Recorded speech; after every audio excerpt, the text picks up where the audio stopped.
नमस्कार मित्रों, इग्नू के इस 27वें स्थापना दिवस समारोह में आप सबका स्वागत है।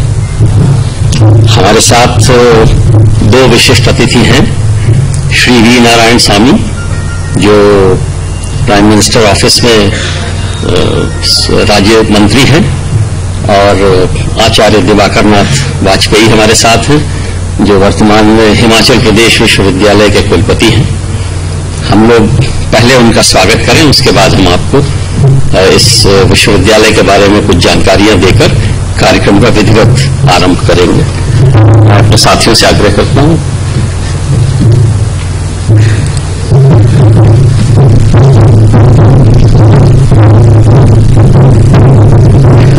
आगे चले जाए।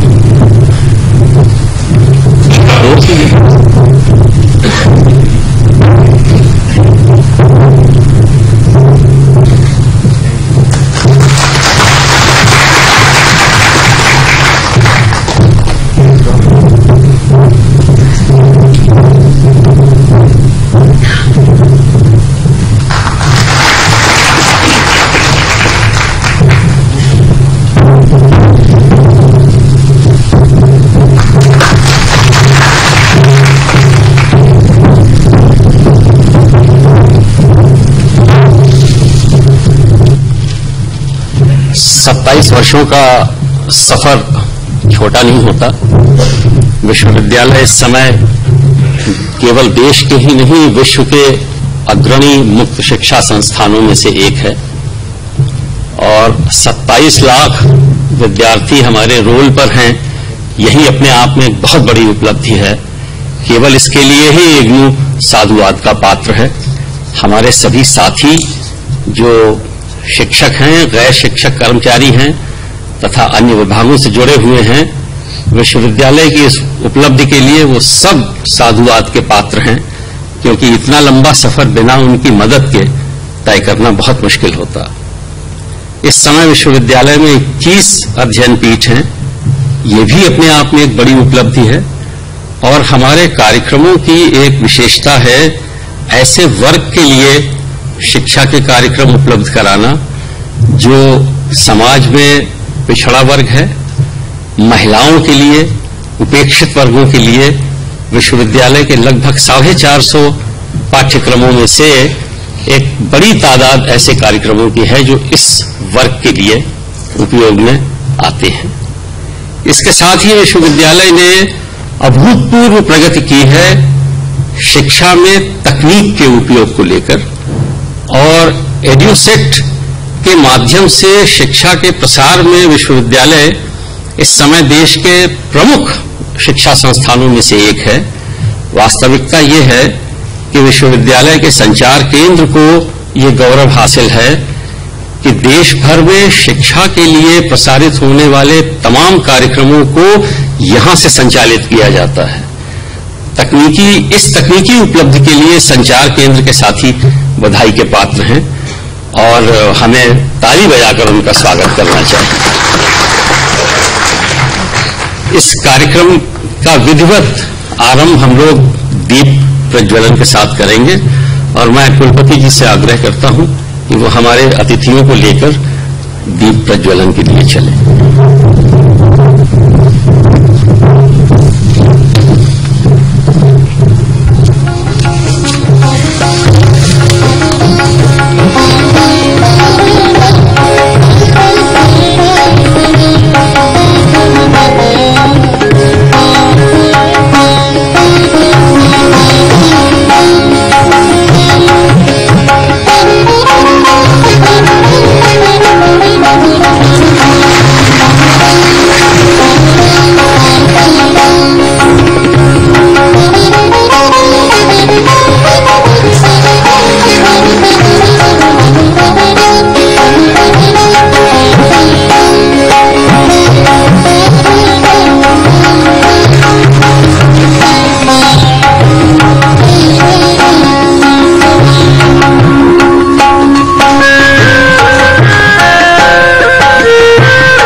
कुलपति प्रोफेसर गोपीनाथ प्रधान से अनुरोध करता हूं कि वो अतिथियों का औपचारिक रूप से स्वागत करें।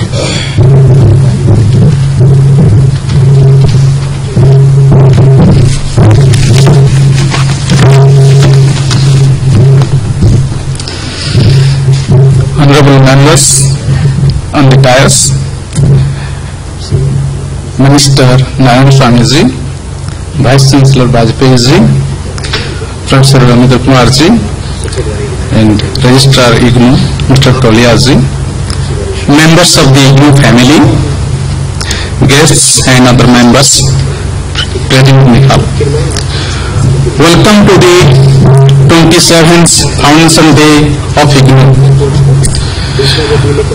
Honorable Minister Narayan Swamy ji, welcome to IGNOU, the largest university in the world. We have started with democratization of the education, and the vision of our leaders to have this institution has been now projected as a success story which is having the brand name in the world now.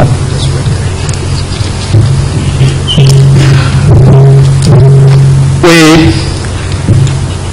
offer our thanks for being with us on this important occasion and giving time for sharing your wisdom and vision with the IGNOU fraternity. Welcome to you again, sir. I welcome the Vice Chancellor Bajpayee to IGNOU, a center of myriad experiments to reach the masses with flexible learning to meet the skill requirements of our society. Thanks for accepting our invitation, sir, for delivering the Foundation Day lecture. Welcome you all the members assembled here to celebrate the Foundation Day of IGNOU in the Convention Center in different parts of the country and different centers abroad and watching the program. Welcome to 2.6 million learners participating in the 490 programs offered through School of Studies and Centers, 67 regional centers, around 3,300 learning support centers and 81 centers abroad. Today, we proudly remember the contributions of our earlier Vice Chancellors who made this university a mega university with their vision and progressive direction to this unique institution of learning. On this occasion, we introspect on our commitment to keep pace with the ever-changing teaching and learning environment and put the place of our journey for tomorrow. We recall that IGNOU is the first university in the country to adopt a policy on open educational resources that facilitates putting learning matters in the public domain, and thereby it provides free access to quality education and teaching materials. We also remember today the basic motto of continuing using technology for imparting education to reach masses and consolidate our experiment of different initiatives. I, on behalf of IGNOU and on my own behalf, welcome you once again and thank you for the goodwill. Thank you again.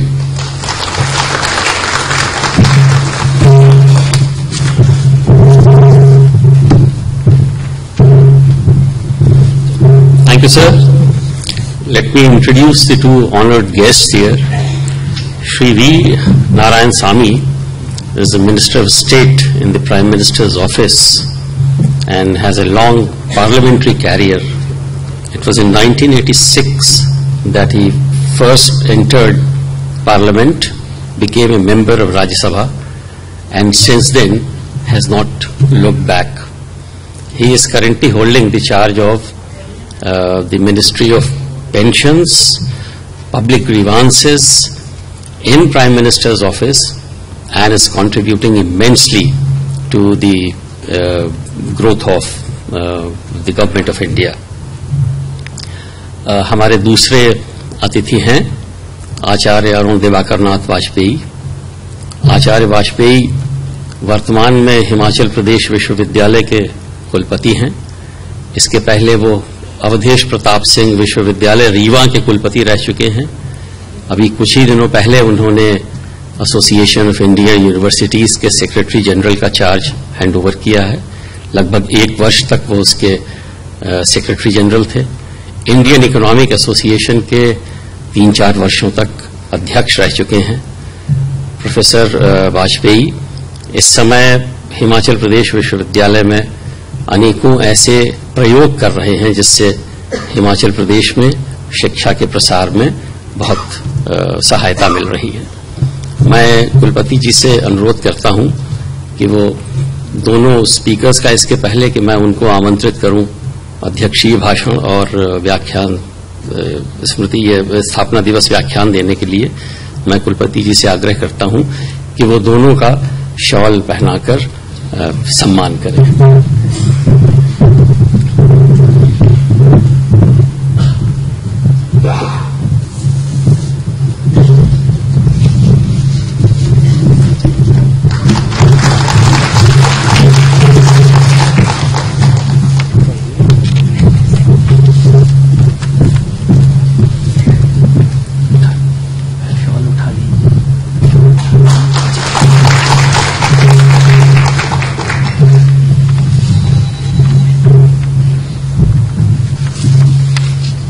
And I now invite Minister Shri V. Narayanasamy to deliver the presidential address.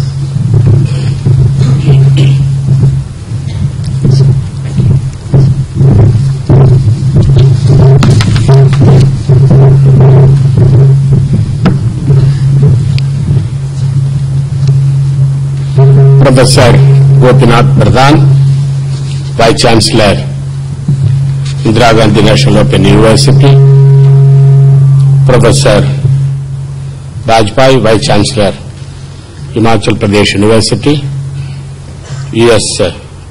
Tolia, Registrar, IGNOU, Professor Ravindra Kumar, Director, IGNOU. As the Vice Chancellor said, all the members of the IGNOU family, which covers right from the professors to faculty, the members up to the students and also the people who are working in this organization. On a birthday of Madam Indira Gandhi, the 27th, the foundation day of the university is being celebrated today. I remember when I entered the parliament in 1985, the concept of having a open university by Sri Rajiv Gandhi, the then Prime Minister of this country, was evolved. And Rajiv Gandhi said that we should have a vision of having open universities in this country. And the location being Delhi. In fact, I heard the debate. Sri K.C. Pant, I have been told, because K.C. Pant was piloting the bill in the parliament. There was a very healthy debate in the parliament because we were having at that time a revolution in the educational system. Rajiv Gandhi wanted the new education policy because the education system earlier which was prevailing in the country was academic oriented. We should have a combination of the academic orientation on the one side, on the other side technology driven.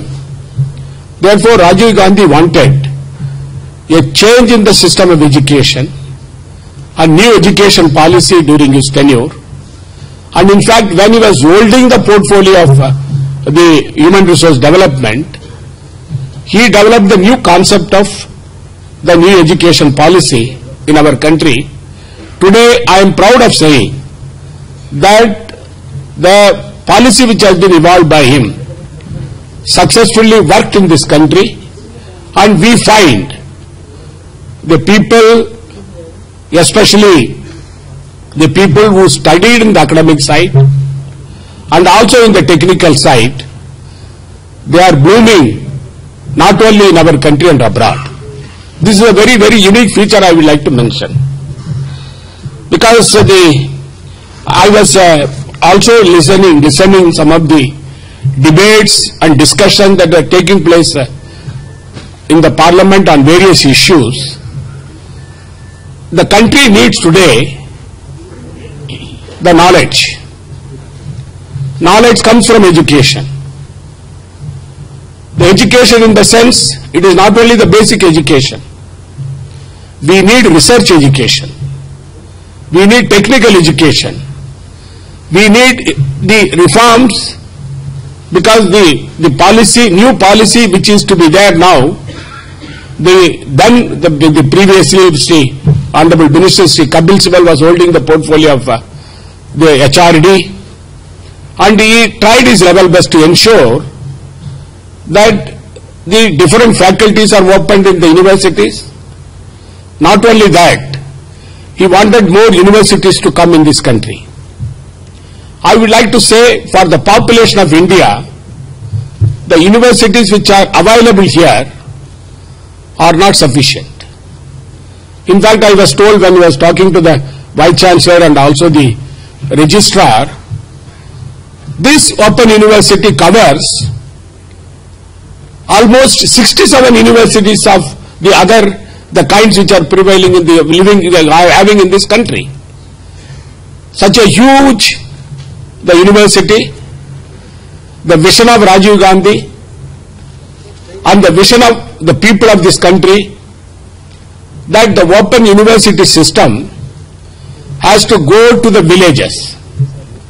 The people who could not go to the colleges and schools, they will be able to get education through informal method. I would like to quote my example. As a member of parliament, I was a law graduate. I wanted to go for further studies, but I could not go to the university because of the preoccupation being a politician. I took up the system of I joined the Annamalai University as a student. In my career as a member of parliament, I continued my studies for the ML degree, correspondence course. I passed out from there. I am trying to go for a PhD because the learning has no age limit, no barrier. The people have to learn for the purpose of not only increasing their horizon of knowledge, and apart from that, today basically India, when we started our independence, India's the literacy rate was about 27%. Now today it is 72%.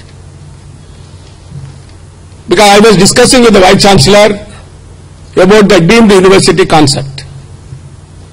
Today the deemed university concept is in a mess. In fact, we find that these several universities which did not have the sufficient infrastructure, sufficient faculties, when we wanted to have the world-class universities in our country, have been de-recognized. Now, after evaluation, some of the universities have been identified. Today afternoon, I had a meeting with the Honorable New Minister, Sri Pallam Raju. I was discussing with him. I told him the government should come out with a policy. What should be the concept for deemed university? It is creating a lot of confusion in this country. Because we need more universities. Because I am one who believes that I will voucher and even I will raise in the cabinet also that every bigger districts in this country should have a university. Because unless until the universities are developed, we will not reach the goal. The Western countries have reached the saturation point. In our country, with the population, the kind of the facilities which are not available for us, we are not able to have more universities in this country. Education is the only route for the purpose of developing the economy of this country, the growth in this country, whether it is industrial sector, whether it is health sector, whether it is social sector, whether it is academic side or technical side. The education is the basic foundation. It shapes the people. The way of life of the people is changed when they learn. Because if we can find, if a person, if the parents, if they acquire wealth, that is not going to save or even give strength to the family or even people who are their sons and daughters. Education is the basic foundation for the people coming up in life. Now today we find there is a larger gap between the urban education and the rural education. The rural education part is being taken care of by these open universities. Therefore, this concept of open universities, because I find as a member of parliament, when I move from various states, I found that the children who studied up to the degree level, they could not get employment. But if they go for vocational course, if they go for technical course, they are able to get employment. Today the craze for the migration to the cities has started coming. To arrest it, to control it, we should have the qualified people to be developed in the rural areas also. For that, I feel that our concentration, because though this IGNOU has been concentrating more on educating the rural youth, rural masses, their concentration more should be there. Because for urban people, facilities are available, infrastructure is there, and the educational system, because the parents can afford for them to go for a best institution, but we have to take care of the rural population in different parts of the country. Because whether it is Madras University or Annamala University, Kamaraj University, the IGNOU, the vocational courses, and also the courses relating to various diploma courses, they are giving easy employment to the children. Today we find the people, especially in southern states, lot of technical institutions have come. The engineering students who studied BTech or BE, they get employment not only in private sector and also in the abroad. Today more than 3 to 4 lakh of our children are going abroad to support United States and Europe and other countries, because our knowledge is developed there to be required in those countries. Therefore, the education system, little more strength to be added, because the concept of because I told them the quality, there should be no compromise on quality in education system. Bring more universities, whether it is public-private partnership model. If the private universities want to come, let them come, but with certain guidelines, parameters, and the quality. If the quality institutions come, definitely we will welcome it. This is the concept which we would like to develop in our country, and in fact we have got enormous potential, because 65% of the population in our country our strength is youth. Youth population is 65% population is there. In Western countries, they are dwindling. We have got important potential, the youth force and labor force. This is going to be the future of our country. Unless until we achieve the 100% literacy in our country, India cannot grow faster. Today you have seen China, which was lagging behind in various areas. There are 2 countries in the world, India and China. We are marching forward in spite of the global recession prevailing in the world market. We have to compete with China. To compete with China, Earlier you might have observed, except Chinese language, the Chinese people did not speak any other language. Today, now they started operating computers, and now the hardware technology, China is becoming a premier nation. Software, India has become a premier nation. That being the case, now the globe has become so small. The developed countries have reached a saturation point. The developing countries like India and China will have to march forward, compete with each other, and I am confident by the kind of education we are having, the kind of parameters which we are following, India will compete with China and achieve whatever we needed in this country. This is only by education, the quality education, we will be able to reach that point. Because a lot of reforms have been brought in the education system now. Several bills are pending before the parliament. You know how the parliament is functioning. In the parliament we need, because the technical education, the exploiting the students by unfair practices by some of the institutions, to prevent it, the bill has been in the parliament. To create guidelines for the regulatory board for the technical education, the bill is in the parliament. In the parliament we brought 3-4 important bills which we are trying to pass it so that we will have a proper educational system developed in our country. Our government is giving enormous support. In our budget, the number one in the entire budget, the money allocated for education is enormous. Then comes health system. Therefore, our Honorable Prime Minister, our government is committed for the educational reforms, the new education policy. We would like to modify our education system for the purpose of upgrading our knowledge, upgrading our technology. Because today, in our universities, lot of foreign students are coming and they are studying. Our own students are going abroad in Europe and the United States of America for studies, and Australia they are going. Now in our country, when we developed the world-class universities, we can arrest our boys and girls going abroad for studies. Therefore, a lot of things have to be done in the education system, and IGNOU has been doing a very good job of concentrating on the rural population, for giving them education at a very affordable cost for them. Therefore, the credit goes to this institution. The purpose for which the IGNOU has been created has been achieved. I am grateful to the Vice Chancellor, the faculty members, and also the students for bringing up the image of the institution in a better way. Thank you very much.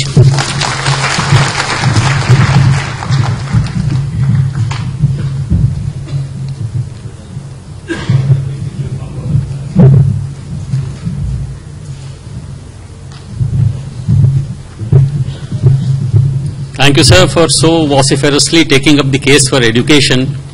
We are confident that we have a strong advocate for education in you in the ensuing parliamentary debates now. May I now invite Professor Arun Devakar Nath Vajpayee to deliver the Foundation Day lecture.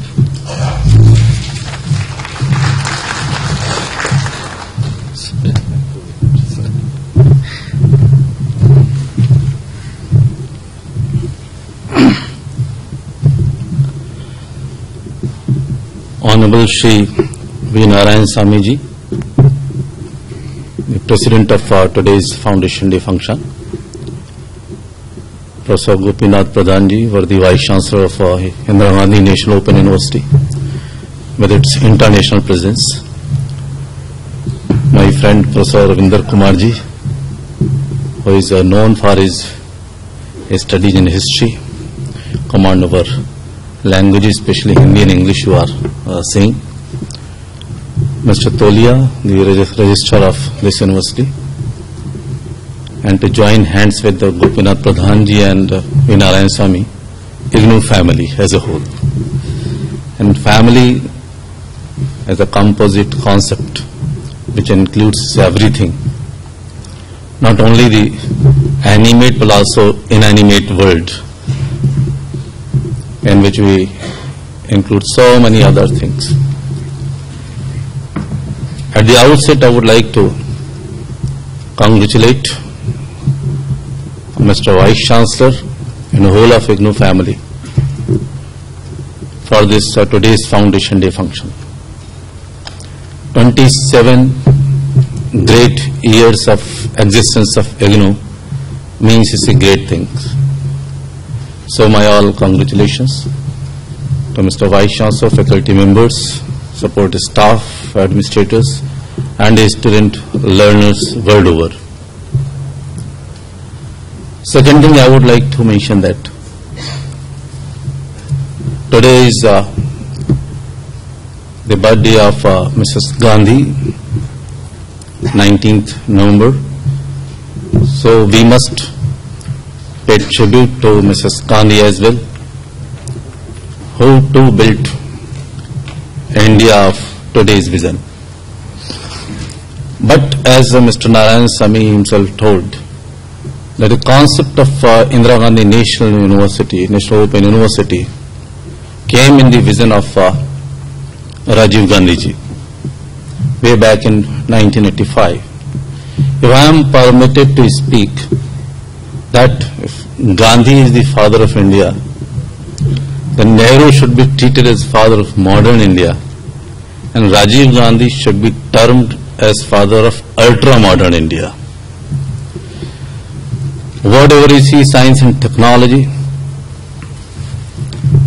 communication revolutions, openness in the society and economy, bringing private players to the economy, taking our economy to the world competition, bringing Sam Pitroda.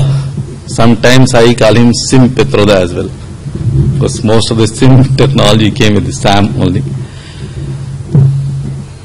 Just declutching our economy from the clutches of licenses, obstacles and barriers, go to the credit of that great visionary whose name is Rajiv Gandhi. So it's time to salute Rajiv Gandhi and his memory as well for creating such a mega university of the world, because we all know that Indira Gandhi National Open University is the one of the 10 mega universities of the world which have got more than 1 lakh students population registered. 27 great years IGNOU has witnessed several ups and ups. No fluctuation, no cycles as in economics. We study about the business cycles. So the credit goes to the founder Vice Chancellor G. Rama Reddy and his successors. So their contribution should also be recognized and remembered today at the Foundation Day. Friends, to begin with, I'll accept certain riders that I am not delivering any classroom lecture, nor I am reading any research paper, any conference. I am simply just delivering, rather decoding my brain knowledge about the topic which was given to me, ethics, education and economy. Because that scripted lecture doesn't suit, as I was sharing with Mr. Sami, that written speech keeps you bound to certain written ideas, and most of the time they are not written by the speaker himself. So many assistance is required for that. Friends, when we are just talking about the Foundation Day, it means that we should look into the foundation of ourselves, foundation of India. And foundation of India is not that conspicuous as it is subtle in nature. India is known for its educational system. India is known for the concept of university given to the world. India is known for the universities of the past like Nalanda, Takshashila and Ujjaini, where the millions of disciples coming from world over coming, studying, doing research and getting training and sharpening their personalities. It's all established fact. India's foundation is not merely the foundation of decades or centuries. India is the oldest civilization in the world. At least 5,000 years old civilization we are proud of, which is all documented, authenticated one. India has contributed so much to the world knowledge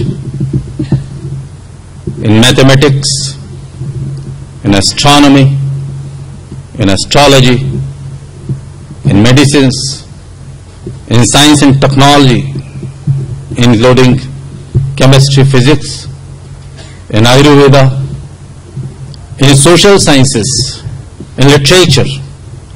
India has contributed immense to the world knowledge, and it's being recognized by the world's topmost educationists and scientists. The knowledge of herbs, knowledge of species.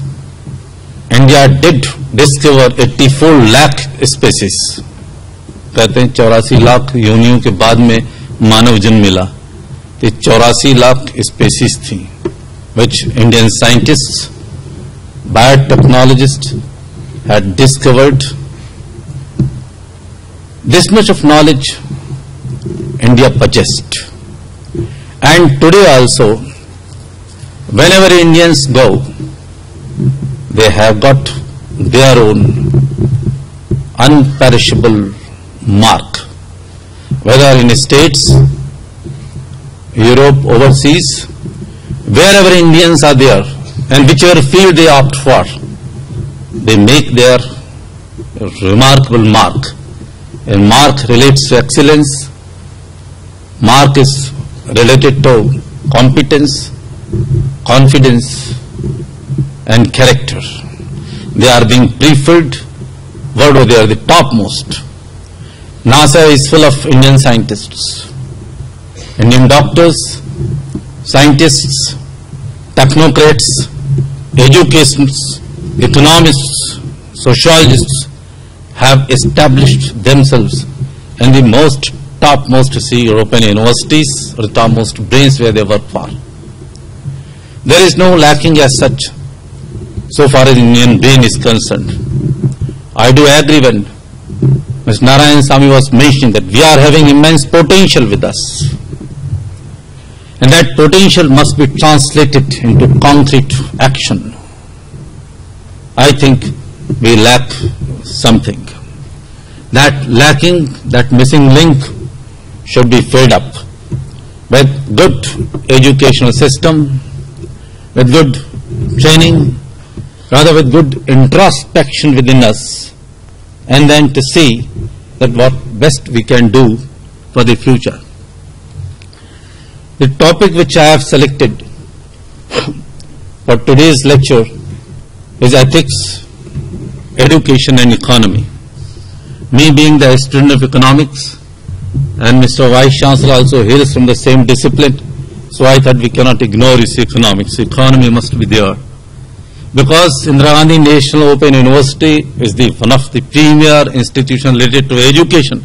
So education cannot be ignored with. And nowadays, you see, I am working in the area of spirituality, ethics, you see, relates. So that area is very close to my heart. So ethics can also not be ignored. So I am just going to share some of my thoughts with you on these three issues and try to do justice with the topic with a couple of minutes at my disposal. When it comes to ethics, what is ethics? I am not going to quote big names, nor refer to big books, nor big jargons like that. What ethics is, I have seen myself, that I am going to, which I have experienced to see myself, that I am going to share with all of you. Initially, I was going to make this topic of spirituality, education and economy. My friend, my younger brother Pankaj Khare said, "नहीं भाई साहब, spirituality को रहने दीजिए आप, ethics अच्छा रहेगा." quite possibly spirituality means something like communal or something religious or something related to one particular sect could be there. That is okay, whatever you do, you see, it's okay. Ethics is the essence of human behavior. Ethics which connects man with man, man within man, man with society,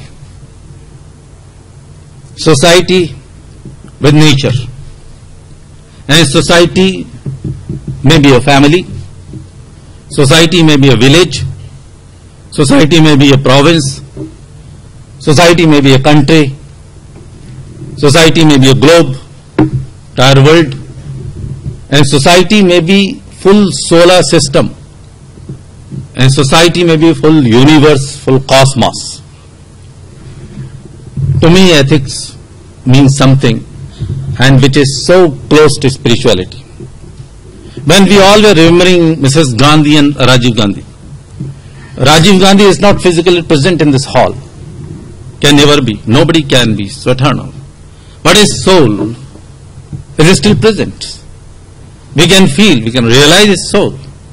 That is the essence of eternality. So eternality is the first condition of ethics. I am just trying to decode ethics, taking the word letter of ethics, ETHICS only. Eternality is the first characteristic of ethics, which connects long-term approach, sustainability, and everything. If we don't have long-term approach in our behavior, I think we are not that much ethical. Rather, in other words, if we are having temporality in our behavior, the short-term approach, shortcut methods to succeed, I think we are not ethical. And with it, eternality, the long-term approach, we come across another concept of optimum. Optimality and eternality, a long-term approach, go in hand in hand. So, if ethical behavior is to be obtained, eternality is the first condition. When it's come to T, truthfulness, the transparency and truthfulness is the another condition. Truthfulness to ourselves, truthfulness to the persons whom we come in contact. See, when Rabindranath Tagore was asked, why do you call this gentleman Mahatma Gandhi a Mahatma? He quoted this one shloka. He said, Manasekam, Vachasekam, Karmalekam, Mahatmanam. Vachasanat, Karmalnat, Duratmanam.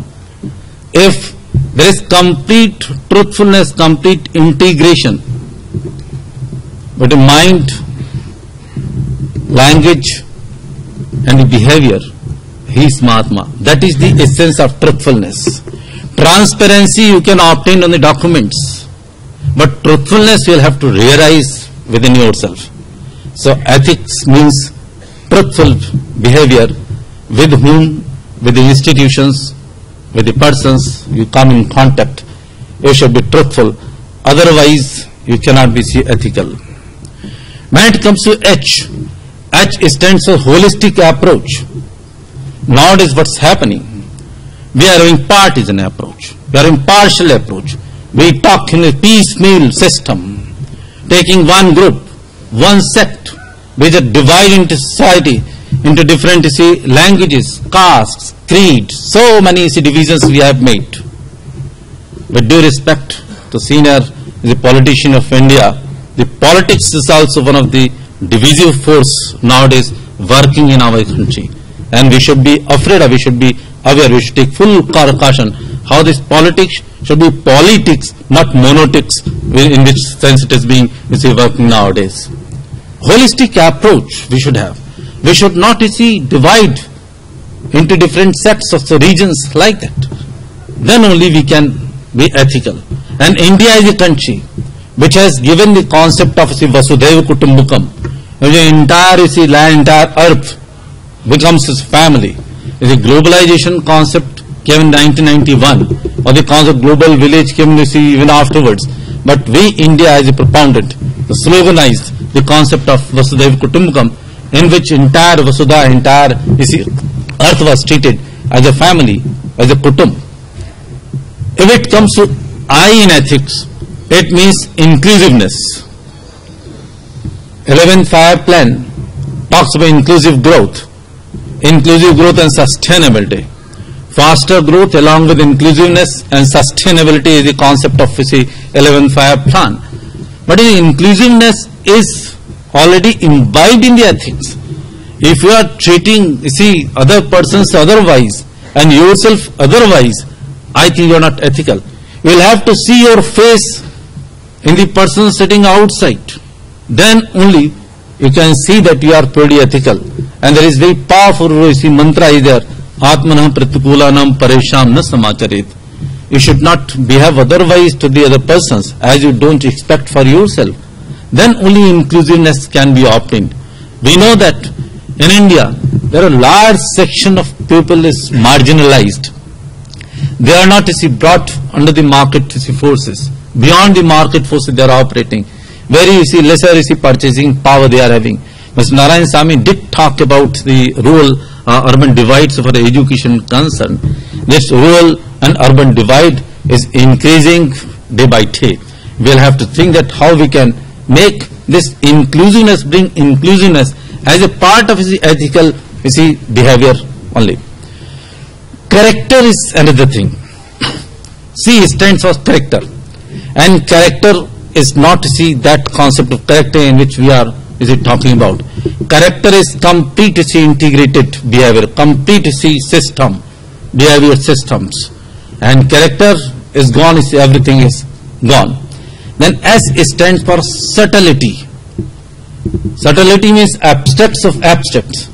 In nowadays we are talking about conspicuity. Everything conspicuous, which should be seen, visible, materialistic, will have to think something otherwise also. So, if ethical code of conduct is to be explained properly, to me, it is eternality means long-term approach. It should have truthfulness. It should have holistic approach. It should have inclusiveness as well as character and subtlety.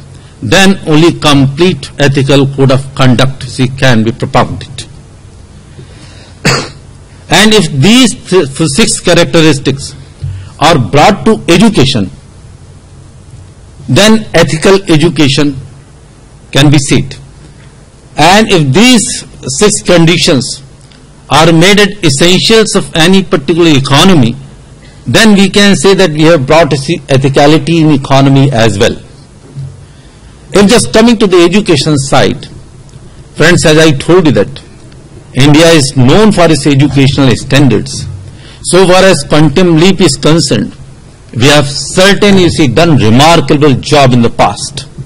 Having very few universities at the time of independence, say about 2025. Today we are having 635 big universities in India. Within 635 universities, we are having different types of universities.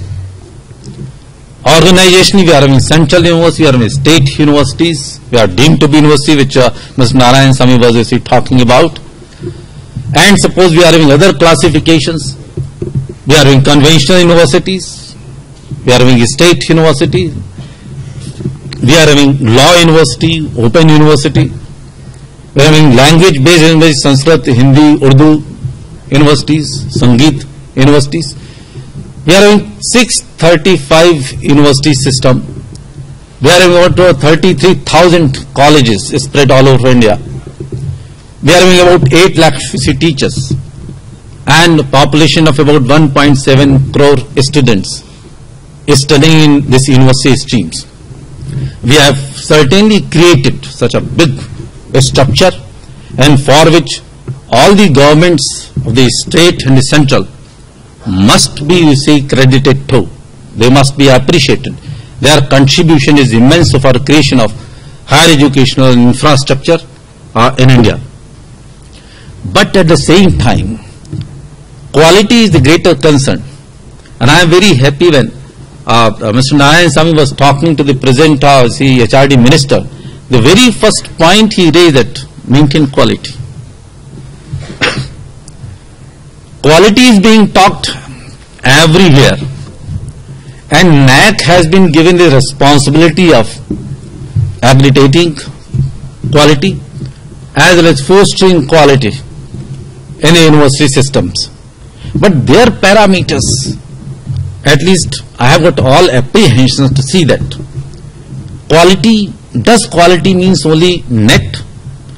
Does quality mean API score? Does quality mean is a quality infrastructure, good buildings, good labs? Or does quality mean only quantity of faculty members?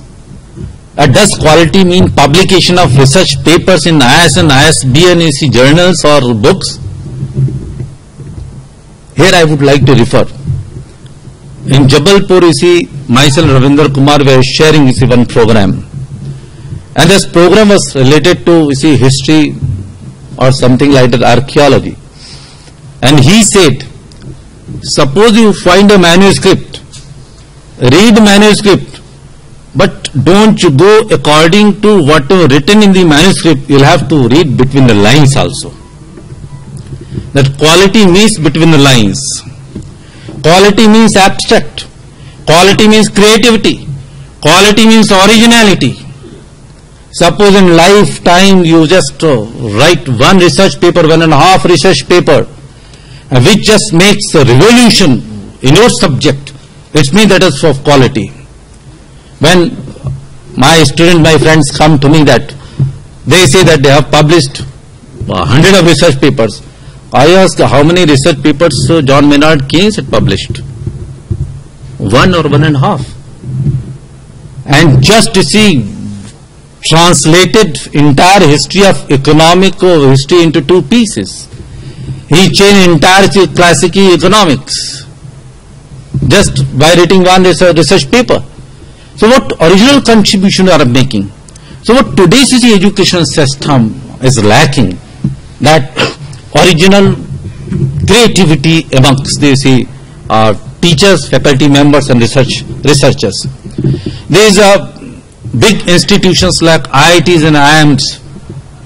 They are also contributing a lot. Our state universities also contribute a lot so far as R&D is concerned. But you please tell me, what breakthrough they have made in their own researches? Breakthrough is lacking.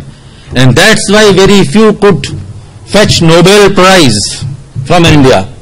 Having such a good gigantic education system, good research potential, we are not able to fetch many Nobel Prizes because of lacking original researches. And for that main reason is that we have become dependent upon whatever researches are being conducted outside India. We are just emulating, connecting with our threats from outside researches being done in the Western. So the original work has already been done by any Western scientist. He fetches a Nobel Prize, not we, because we are just continuing whatever has been done outside. Now it's time to introspect ourselves. We'll have to see ourselves, what potential we are having within our system. We'll have to indigenize ourselves. There are a lot of potential, lot of original ideas are existing in our body system, in our society, in our economy. We'll have to cull those things. Another thing which pinches me, that within higher education system, of which I have got about 3 decades experience, we have potential. But certainly, we are not doing that much of job which is required from us. I am not blaming anybody, friend sitting over. I am blaming myself. Lack of commitment amongst the faculty members. You see, the government gives at least 75,000 rupees a month to us. How much we are contributing back to the society? That question we'll have to answer ourselves. Because by virtue of the politicians and policymakers like Narayan Samiji, I am also representing university system in one of the highest body on our education. CAP committee has constituted one committee on university reforms. I am one of them. Initially, Madam Purandari, she was the chairperson of that committee. I think with the new system, Mr. Tharoor or Mr. Jitin Prasad will take over. there I mentioned this particular thing. How to infuse this sense of commitment among the faculty members, you please tell me. Another thing which pinches to me, that about 50% faculty positions are lying vacant in our university system. Who is responsible for that, for filling up? And if suppose they are filled up, what type of quality faculty members we are going to bring into the university system? That is another question. And one more pertinent point is to be discussed. You see, in the university system, we are creating job seekers. We are not creating entrepreneurs. The job creators we are not creating. In the best institutions like IIMs, they are also just producing those personnel. We are just competing for the existing jobs. Now the time has come that we should see that the entrepreneurship should be created from this university system, so that they should not merely the job seekers. They should not be blamed as educated unemployed, but they should be termed as edupreneurs. They can open their enterprise and employ themselves and so many others also. And some system changes will have to be done like this. Coming to the economy, gentlemen. Economy, Indian economy, we all know. You see, we opened up economy in 1991.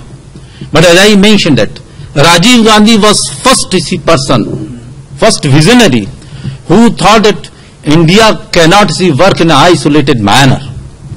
And the initiation towards opening of economy was done in the hands of Rajiv Gandhi only. And remember those days of 1985 onwards, we had three fine economists in India, L.K. Jha, I.G. Patel and Mr. Manmohan Singh. They always were writing in favor of openness. And all three were the chieftains of the highest monetary body of India, Reserve Bank of India, they were the governors of. And they did serve our nation like anything. They were writing against this license Raj. They were writing in favor of privatization. And they were all in favor of globalization of the economy. In 1991, we saw that the economic reforms and LPG policy came into. But at the same time, we will see that growth trajectory we have witnessed. We were assured that with these economic reforms, we are going to have high trajectory of growth, but we could not achieve. Yesterday's data was only 6.34% growth we are having. You see, if you just analyze this growth, the geometric mean of agriculture and industry growth comes to around 3.3%. And the services sector growth is about 8% above. And I am one student of economics who never treated the growth of services sector as one of the essential component of the growth of GDP. Because services are just contributory to the productivity of the agriculture and industries. And if agriculture, primary and secondary sector is not prospering properly, appropriately, then merely growth of services sector cannot lead our economy to a high growth path as such. So if the geometric mean of agriculture and industry 3.3%, then we'll have to remember that Rajakrishna's concept of Hindu growth rate, which he mentioned long back. That Hindu growth rate, which was all inclusive, though it was just taken as a mockery of growth rate, slow pacing growth rate, but that if that Hindu growth rate comes with all inclusive, taking all sectors of the economy into consideration, that growth rate may be advisable if it is inclusive and sustainable, rather than high trajectory of growth rate which is not sustainable. Friends, growth will take care of social justice automatically. Has been taught in the classroom to my teachers, as well as I have read in the research papers from Western economists. But I am sorry to say that the growth is not taking full care of social justice. Rural-urban divide, Forum Sami told about, rich and poor divide, about 35.4 crore population leading a life well below poverty line. and Poverty Line Planning Commission decide 35 rupees in urban areas and about 26 rupees in the rural areas. This is one story. Another story, that one person pays about 70 lakh rupees per month as an electricity bill of his house. I think this type of economy we cannot tolerate. We are having about 257 million tons of food grain production, but at the same time a large population is living without food, and much of the food grains are being rotten in the food corporation of India go down. That also we'll have to just think about. Similarly, we are talking about capital intensive technologies in all respects, including education, in all these sectors of economy. We want to have many technology, modern technologies. I am not against use of modern technology, IT, everything, but at the cost of employment. Employment is needed. On one side, we are being proud that we are having 65% is the youth population, which is going to be the world's highest youth population in the world. You see, if suppose that youth population is not being properly utilized for economic development, it is going to be disastrous. And again, we'll have to see this connect. If Cobb Douglas says that why is the function of labor and capital, and means substitution of labor by capital, and there is a trade-off between labor and capital. More use of capital, less of labor. If it is the dictum to decide the production function, the growth model, I think the problem of unemployment cannot be solved. So we'll have to just rethink. Connecting ethics, bringing ethics to education, which I have just mentioned, and also ethics to the economy. If we are having a sustainable approach, sustainability, and without ethics, sustainability is not possible. Because if you are just having rapacious exploitation of environmental resources, we have all mapped the availability of natural resources world over, and we are just unable to decide the rate of consumption of natural resources vis-a-vis rate of consumption of consumable items. If you are not deciding properly, not taking proper care of these two points, I think it will not be possible to have a sustainable economy world over in the days to come. Similarly, if it is not inclusive, if we are not bringing marginalized class to our main stream of its economy, they say scheduled castes, scheduled tribes, the backward castes, the persons living in remote village areas, these tribals, persons beyond these market forces, without having sufficient purchasing power. I think that economy is also not a good economy. Similarly, if this sectoral balance which we could not bring into, the balance between the services sector, the education is one of the component of this services sector, and it too contributes to the growth of economy.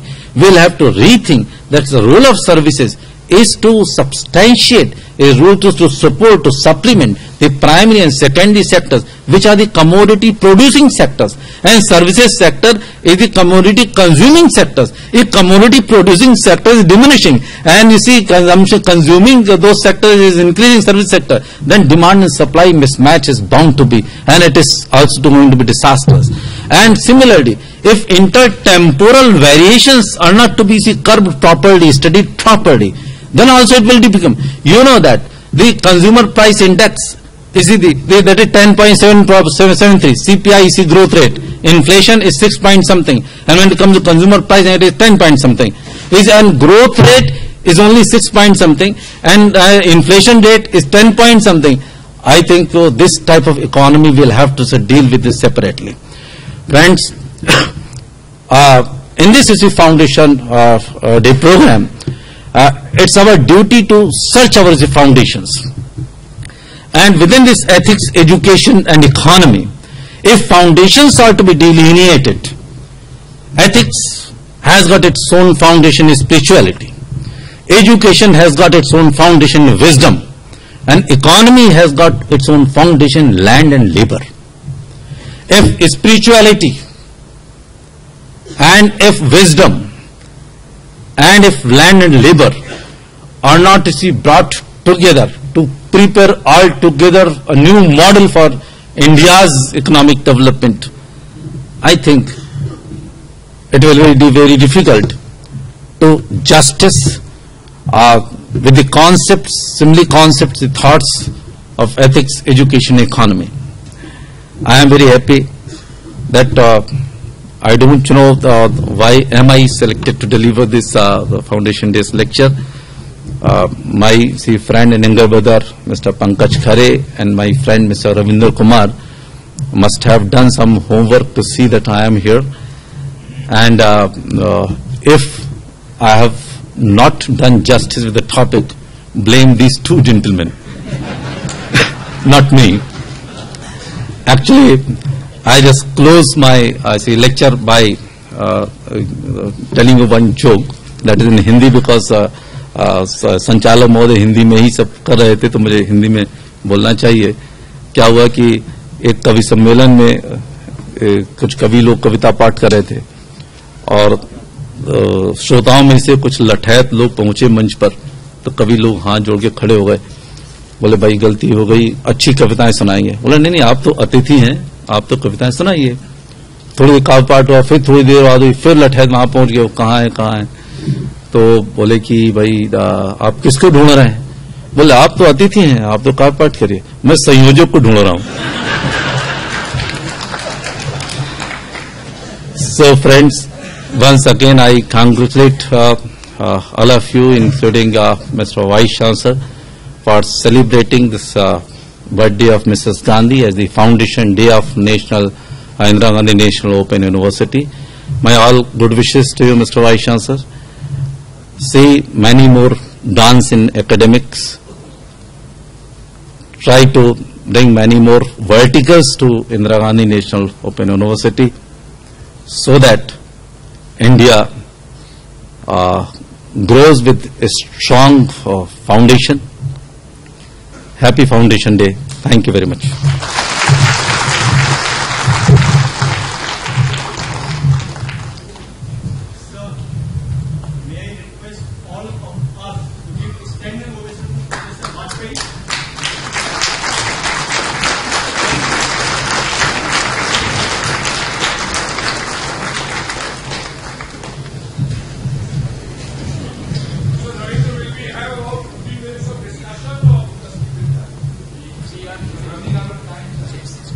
Very late, but over tea we will have a session of.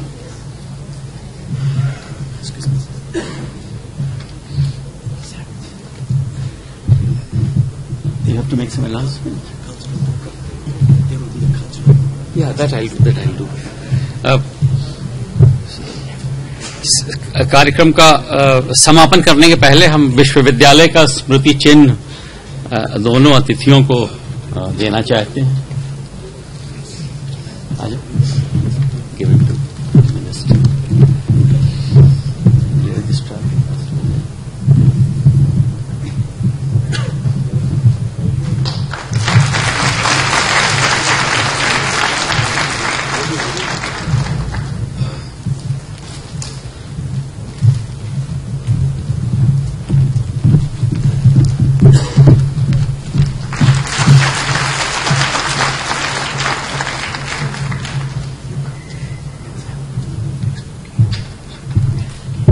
कुल सचिव महोदय से मैं अनुरोध करता हूं कि धन्यवाद ज्ञापन करें.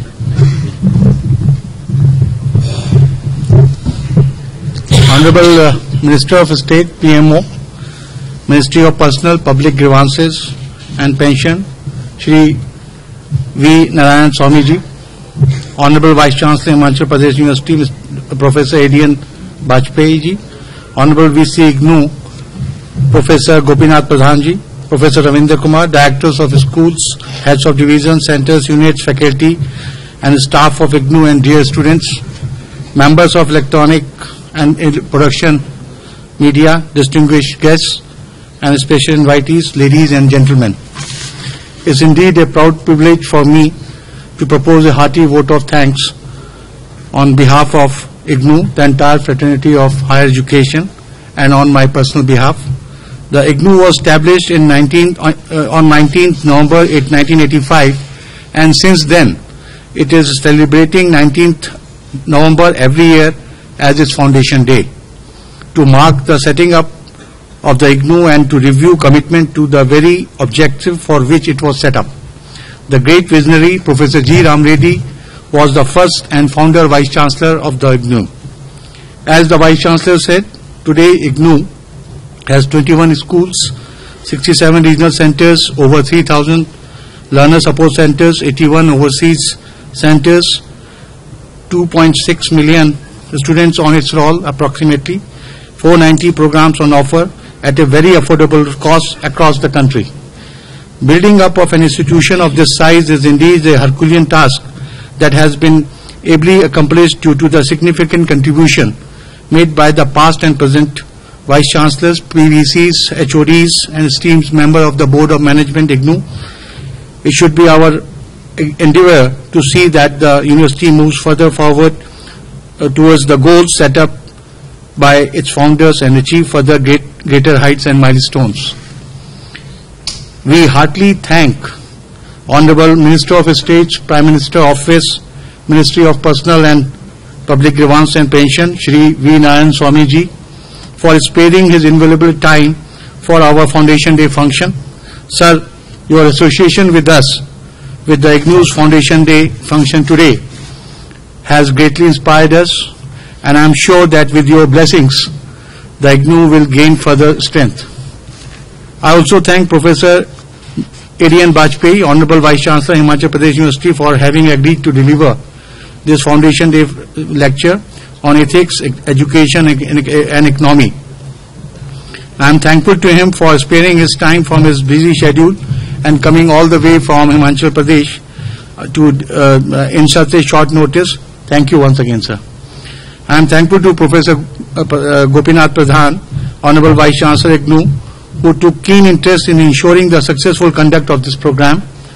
On behalf of the faculty and the staff of IGNOU and the organizing committee, I wish to express our sincere gratitude to you, sir, for your proactive initiatives, timely guidance, which enabled us to have this wonderful program today. Faculty and staff of the university have worked very hard in organizing this event, and in this regard, I would like to extend my special thanks to the organizing committee and its members, namely Professor Ravindra Kumar and his team responsible for reception and stage coordination, Shri S.K. Yadav, Horticulture Cell, for nice floor arrangement, Shri Ravi Khan, Director EMPC, and his team for the live telecast of this program, Registrar MPDD for designing and printing invites, Dr. Manoj Kulshesh and Shri MP Singh for arranging refreshment and security arrangement, as well as the general administration for providing the required back office support, including mementos for the chief guest and the guest of honor. I will be failing in my duties if I do not acknowledge the wholehearted support rendered by Dr. Shrikant Mahapatra, Director RSD and the Chairman, Sports and Culture Committee, for arranging a culture function which will be held very shortly, soon after the refreshments. A special thanks. Please pardon me in case I have missed out any particular faculty or staff. Special thanks to the finance officer and his team for support rendered by them to make this program a grand success. Finally, on behalf of the faculty, staff of IGNOU, I wish to thank each one of the distinguished delegates, special invitee and guests for being with us and sharing their thoughts on this solemn gathering. Thank you all once again and for all your support and participation. Thank you. Refreshment का बता दीजिए। राष्ट्रगान के सम्मान में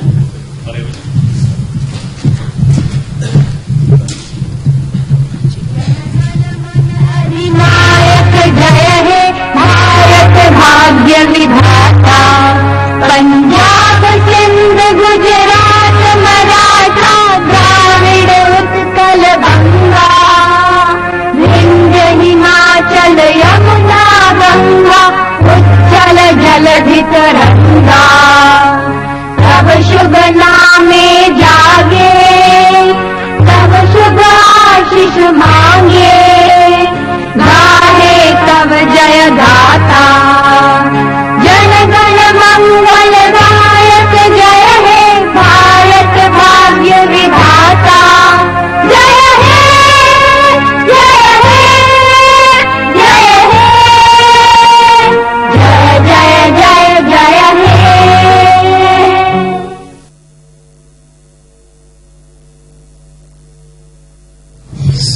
कृपया जलपान के लिए सब लोग बाहर आ जाएं, सम्मिलित हों उसमें कोई, और उसके फौरन बाद इसी हॉल